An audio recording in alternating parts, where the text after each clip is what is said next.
The Chicago Bears came into London and put on a show. Well, Caleb Williams put on a show for us, beating the Jags quite handsomely, and the crowd was predominantly a Chicago Bears crowd. Second game in a row at the Tottenham Hotspur Stadium in which it did not feel like a neutral game. Yeah, you saw the jerseys everywhere like you always do, but it felt like a home game. Like you guys, when the Packers came with Rodgers a couple of years back, you were at that game, and that felt like a Packers game, right? Yep. Like the crowd was vastly like one-sided. And Peter, you went with me all those years ago to see the Cardinals at Twickenham Stadium. That felt like a neutral game, right? Yeah. That was very neutral, like all teams. This game again, Bears were vastly supported. The Jags were getting booed. They got booed out of the tunnel. They got booed everywhere. They're like on third down, it got loud. So the game from that perspective, it looks like, we're getting towards where we're actually having more games where the crowd is a lot more involved and it's a bit more one-sided, a bit more akin to a game in the US, but not fully to that point, right? Not fully to that point, right? I mean, one thing about the UK fans is the teams that have storied histories, like legacy teams, like blue blood teams, they're always going to have fans here. So we're talking like the Giants, Green Bay, Chicago, the Patriots, Steelers, 49ers. A lot of the teams that haven't had like a lot of success, Carolina Panthers, Jags, we're talking Buffalo Bills, like their teams are always going to be on the underfoot in terms of fans. So yeah, legacy teams are always going to take it. But now, talking about the game itself, Caleb Williams showed everything that I wanted him to do. When he needed to tuck the ball, there were times where he was a bit skittish when he was going through his progressions, because sometimes he would take the ball and run. But there were times that he let the play develop, went through his reads, nothing was open, and then he tucked the ball and run, and he found open space, and he slid. I was like, the kid knows it, right? He knows. He's getting comfortable. That's what's happening. This game, when he was in the red zone, boy, was he comfortable. Lights out. That throw to Keenan Allen, like that is one of the better passes this season. That one there? Yeah, it was beautiful. And that was down my end of the stadium, literally in front of me, where that happened right in front of me. Yeah, that's throwing to a position. Keenan Allen has to track that ball from his left shoulder, heading over towards his right, and he put it in a position where the defender just can't get to it. And that's a timing route as well, because Keenan Allen, all NFL receivers can run. So how fast do you think he can cover 15 yards very quickly? So you've got to get that ball to him pretty much. It was just pure touch. And that was a great play. And then there was the double fake screen. To call Komet over the middle. And then Komet trucks, obliterates the defensive back. Yep. Sends him into next week. Mismatch. It's plays like that. Like I think we saw, like everyone knew that this was why they drafted him. Like there's certain things that Caleb Williams has that you can't teach. You can't coach. He's got really good pocket presence and he can throw from loads of different positions. It's kind of interesting how it's going to be interesting heading forward because he's going to have a lot of confidence. Me and Pete were talking about this like in the pre-show, and it's like you can't just recklessly like pass rush him because I think he's very dangerous on the move. He's good at moving around within the pocket and getting out of the danger. There were a couple of times that he did that. And he's comfortable throwing across his body, which is one of those things where a lot of QBs, you tell them, don't throw across your body. But if you go back, even if you watch like his high school footage, he's been practicing cross-body passes, So, and we saw a few of those today. I think there was one where he was bootlegging out, got chased down, and he threw it across his body to Cole Kmet, who's becoming a popular target for him. 70 yards in this game. He's a very touchdowns. like. I've been hot on like his Kmet's ability. I've just been waiting for a quarterback to be able to bring it out of him because he's a good tight. He's a reliable tight end. Yeah. One thing I want to add to this, guys, is Keenan Allen is starting to wake up a little bit. You know, he came into this season a little bit overweight. You know, he's cut that down. He's gotten back into football shape. I'm sure he was enjoying his signing bonus. But we're seeing Rome Odunze start to show up. DJ Moore. But the thing is, DJ Moore and Keenan Allen and Kmet are going to get the majority of the targets, right? Yep. And that allows Rome Odunze to develop. Yeah. I generally think, I've got a take on this. I generally think they've got too many cooks in there. I don't think so. And do you know why I say this? And do you know why I think this is that Odunze came up clutch in certain situations, right? Yeah. DJ Moore had a touchdown chalked off in this game because they said he was short, you know, stopped at the 1 instead of over the end zone on a kind of a tap pass, right? You know, like on a sweep, effectively. And then Keenan Allen, you know, in the red zone, he's going to be great, right? Yeah. He's such a reliable target, such great hands, and there were a couple of instances where you saw that at those hands, you're like, damn. But ball placement was great in this game from Caleb. Absolutely loved it, and he showed the league that not only was he a great quarterback in college, he's got the tools to be able to make it in the league. Yes, one swallow doesn't make a summer. Yeah. But he passed the eye test for me. That's what in person eye test, like seeing it in person. All the Caleb Williams haters are like punching the air right now because with a performance like this could be the start of something really good because he's going to build confidence. Like me and Pete were talking about how you see that marquee game and it all makes sense. Like this is the guy they drafted. Just like Jaden Daniels had that game, he built the confidence, and now he's back at LSU right now. Jaden Daniels football right now. Like Jaden Daniels pushed the Ravens all the way, and they didn't win, but it's the fact that they've got somebody that they can get behind, right? Yeah, the Bears have got somebody that they can get behind, and that defense, it's stiffened up. Yeah. Because now they when know, it needed to, it stiffened up. Yeah, and I think this is really good for team chemistry because I mean, there's been like a lot of talk like, oh, is he truly a leader? Like he's going to become a captain, etc. But there's defenders are like he's a bit of a diva. But after a game like this is how the defense are going to basically be like, no, this guy can ball. We're getting behind this boy. That's our QB. He's doing some crazy things out there. Remember, they've been on the Bears. There's players on that team that have been on the Bears and they've seen some train wrecks. So to go and see a guy that's out there playing the way he's playing, it's just really positive for them. You know, really positive. Shifting over to the Jags. Can Dougie P and Dougie P. Can Dougie P survive London? Or is he going to be another London casualty? No, I think there's a good chance. When's their bye? There's a good chance he's gone, in my opinion. Because what more do you need to see? This is like his third season there? Third or fourth?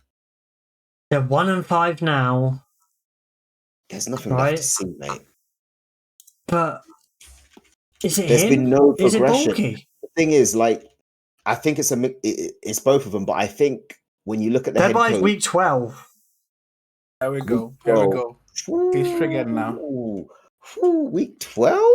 Hey, Dylan, mention them again. All right. Can I tell you their run of games after they play one of the worst London games, Wembley games in history, because it's 2 1-5 teams. I don't understand how the secondary market for this game is still trying to sell the tickets for profit, because these two teams are utterly awful, right? Yeah. They're both 1-5. They're playing the Patriots in Wembley. I haven't got a ticket for the game because I'm not spending that much money on two utter garbage. Maybe the Patriots will come and ball out. Drake May had a pretty good showing this weekend, minus INTs. That was a mid. But okay, Patriot hype. That's what can we get the Jags next passes, man. The next 5 games for the Jags after the Patriots, the Packers, L, the Eagles in Philadelphia. L. Should be L. Should be L. Should be. L, man. But where's Sirianni? Right? Bro, how big is your team? Nah, man, I'm done with Sirianni, but we'll talk about that Oh, later. no, not next 5 games. 4 games out of the next 5, right? Vikings. L. Obliterated. Monumental beatdown. They go into Detroit. L. Obliterated. Right? Then they have their bye week. And they've got the nice thing of coming back from their bye week and facing a divisional matchup against the Texans. L. It's an L. There's nothing more you need to see here, Dilly. Like, I mean, you're right. The team is there even a win somewhere? Or are they gonna go 1-17 or 1-16? Okay, shall I read the Titans? They can win. Yeah, so they're probably 2. That's like 2 right? something at that They play them twice, obviously. Well, they will split. And then they come to our Colts in week 18. They've got the Raiders and the Jets as the rest of their schedule. I don't see how, unfortunately, how either Bulky or Pederson's getting fired. I think they're both gone. Or they both could go.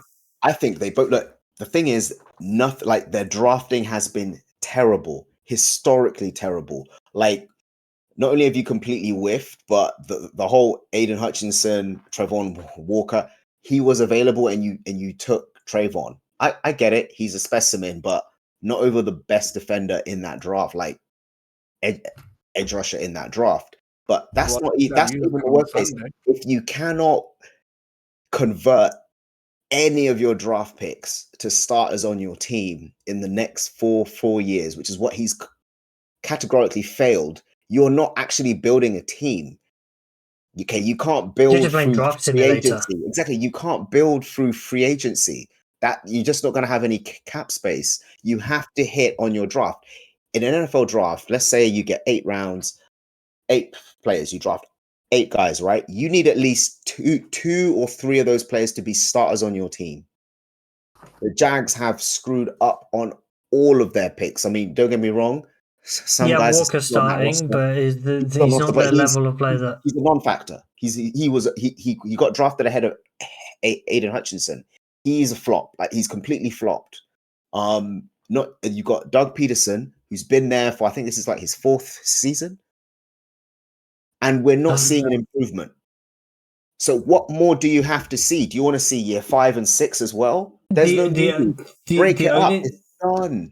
The only thing I'll say is, by the way, why on earth would they pay Trevor all this money? Trevor, like we said, Trevor hadn't really shown that he was a top-level quarterback, right? Here's the thing, like, and I know you guys are going to crucify me for this. Trevor's not that good. But I think it's very much. I haven't seen it enough in person. I've seen enough Jags games in person. All I'm seeing is a guy that I think Trevor Lawrence is basically the shield for the team. And it could look a lot worse. And he's hiding a lot of warts. But he's not that type of QB yet, because I think he has to overcome so much. Remember, guys, like, their roster is it's not good. It's So not this good is- across the board. This So is I the think third. Yeah, this is the Trevor third might year be for the only, Dougie P. only Trevor might be the only shining light the team has. So he could actually be holding, like he could be helping to keep the team. I don't want to say watchable, but Okay. It's he not okay, what. here's- It's stops not them from being an watchable. amateur football team. He Yeah, no, stops them from being an amateur football team. That's basically it. Okay. And Here's the thing. Trevor is basically he's Jared Goff, but let me explain when I say he's Jared Goff, right? Jared Without Goff, the when he was upside? there, let me explain. That's what I said. Let me explain. When I say he's Jared Goff, right now he's Jared Goff when Goff was the LA Rams. We all know the story. When Jared Goff was the LA Rams, he was not doing anything. He was literally being coached on the field by Sean McVay. McVay had to literally tell Jared Goff, here's the defense, here's where you need to throw the football. Like, he was getting step-by-step instructions, right? Goff is now a better quarterback because he went to an OC in Detroit who challenged him to start doing those things for himself. Like, they play very similar. They are in the pocket, they are mobile, they throw pretty footballs. But Trevor will need to be coached up, to step up to the level that he needs, and it's going to take some time to get there. What- Goff now could confidently step on the field, read the defense, deliver the football because he's had to learn that himself after being moved on to Detroit. Because in a way, personally, he was a bit hurt by you being moved on. So it forces you to raise your game to a certain level and be the franchise quarterback for that. Trevor needs an OC like a McVay type for now that can develop his game because he still hasn't developed under Doug Pederson. I still see someone that is the quarterback, but you don't see he's not a difference maker to that offense. He's not doing things. Although one thing I would say about this game, they dropped 4 passes in the end zone. 4 drop balls in the end zone. You can't be doing that. That's what I'm saying. No, you can't. You can't. But at the same time, we're talking about overall as well, not just this game. But I'm this game was a microcosm, right? It's a microcosm of how they've been over the years. I mean, the key thing to the Jags is and we all believe that they'll move on from Doug. If they do, is to find an OC head coach. They need a new GM. They need a new GM and a new head coach. Until that happens, they're not going to get rid of the systemic problem. The good thing is they're going to have. I would basically just try and get rid of a lot of pieces, free up some space. You're going to be picking really early in the draft anyway, if not like in the top 3 picks for sure. Oh, by the way, so you can rebuild. Mm-hmm. So sell him off. So when you was talking about the Trevor Walker, Aiden Hutchinson thing, right? The whole debate thing. I just looked up the numbers, right? And Trevor Walker is not a bust, but he hasn't lived up to the '1 overall pick status, right? The reason why I say he's not a bust is his rookie year was a bit of a bust rookie year. He had 3.5 sacks. In 2023, he had 10 sacks, which was last season. This season, he has 5 sacks already. So he already has 5 sacks. So his performance he's making the steps up, but the team is utterly he's not transcendent. Yeah, like Hutchins. Yeah, well, I wouldn't put Hutch in transcendent yet. I'm not gonna do that. The reason why I'm not gonna do that is because I'm a defensive guy. I have a high barometer. To be a transcendent defensive guy, I need to see 15 plus sacks consistently. That's transcendent. You're talking about TJ Watt transcendent. You're talking about that. TJ Watt's hot. TJ Watt is hot. If you're Hall a of defensive Fame, player, right? So. and if you're a defensive lineman and you get to 12 sacks, that is a very good season. If you get to another 12 sacks, again, now we're like, okay, so you're a big dog. You know what I mean? Like you're running now. No. You're a big dog when you're on 15. Because listen, things are changing now. When Aaron Donald as a DT is getting consistently 20 sacks a season, I mean he's something else. but you got he is tough. JJ Watt as well. Like you understand, like the numbers change a bit because nowadays I look at 12.5 sacks. Okay, you're a good pass rusher. Now get me 15. Also, get me 16, Aaron Donald only got it once. Come on, you're saying he got it a season. He got 20 sacks once. Most of the time, it was around 12. That's still an absurd amount of Yeah, sacks. but what about But DT is absurd, but I'm not going to say that. TFL, the pressure rates, like, and that's what it like. That's what that dominance, that he's a complete game wrecker. Like Hutchinson is a game wrecker, right? Yep. TJ Watt is a game wrecker. He's the best game wrecker around. There's no doubt in that, right? So that when you pick a guy at that level, you want that guy to be that echelon. And unfortunately for the Jags, it's not quite there. Will he get there? No. Don't know. But the thing is, Jags, I don't see how, unfortunately for Dougie P, I don't see how he survives the end of the season, but I don't see how Bulky can survive the end of the season before the bye, because the bye is a good opportunity for you to start to plan what you want to do. But not everyone fires mid-season as well, so that's the thing. There's nothing more to see. I mean, the Jags owner is one of the patient owners, so Shaq on for the end of the year, I think. But let's see where it ends up.